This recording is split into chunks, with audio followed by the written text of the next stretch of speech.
नमस्कार, मी प्राध्यापक घोडके.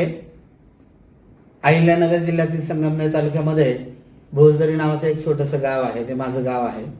या गावामध्ये साधारणतः 2023 ते 2026 या कालावधीमध्ये मागील 3 वर्षामध्ये सामाजिक वनीकरण विभागाच्या माध्यमातून 7,500 झाडं कागदोपत्री लावली असा आमच्या ग्रामस्थांनी अलीकडे शोध लावला.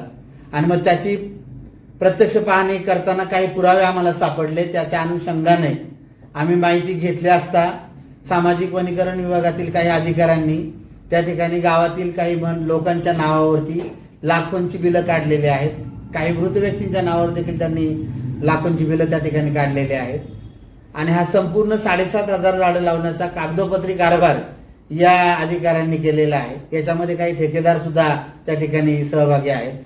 आणि हे प्रकरण जेव्हा आमच्या गावकऱ्यांनी बाहेर काढलं तेव्हा संबंधित ठेकेदारांनी आमच्या काही साथीदारांना आम्हाला त्या ठिकाणी फोन करून धमक्या देण्याचा प्रयत्न केलेला आहे.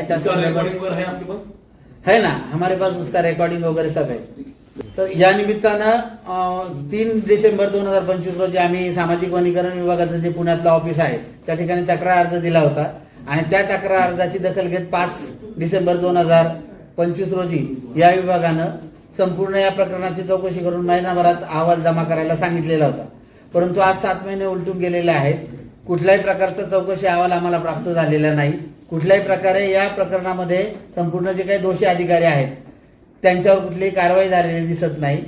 त्यामुळं आमचे जे भोसदरी गावचे नागरिक आहेत ते आज या ठिकाणी सामाजिक वनीकरण विभागाचं जे कार्यालय आहे त्या ठिकाणी आमच्या गावातले ज्येष्ठ नागरिक या ठिकाणी उपोषणाला बसलेले आहेत.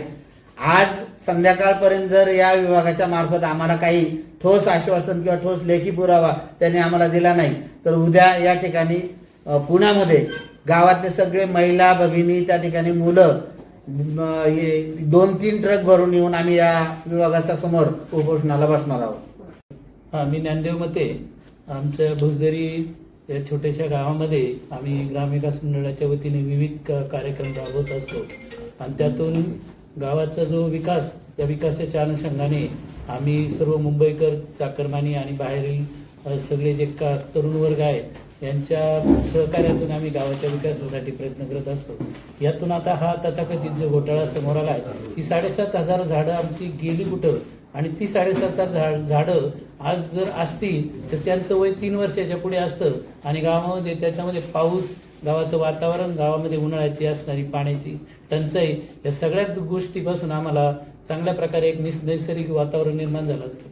परंतु ती झाडं नसल्यामुळं, आणि ती झाडं फक्त कागदपत्रावर आहे, प्रत्यक्ष आमची सगळी झाडं चोरीला गेलेली आहेत असं गावकऱ्यांचं जे एक मत आहे, त्या मतापासून आज आमची अशी इच्छा आहे का याच्यावर जे काही शासकीय अधिकारी किंवा कोणताही वन अधिकारी किंवा कुठले फॉरेस्ट डिपार्टमेंट यांच्यावर योग्य ती कार्यवाही होऊन आम्हाला त्याच्याबद्दल न्याय मिळावा.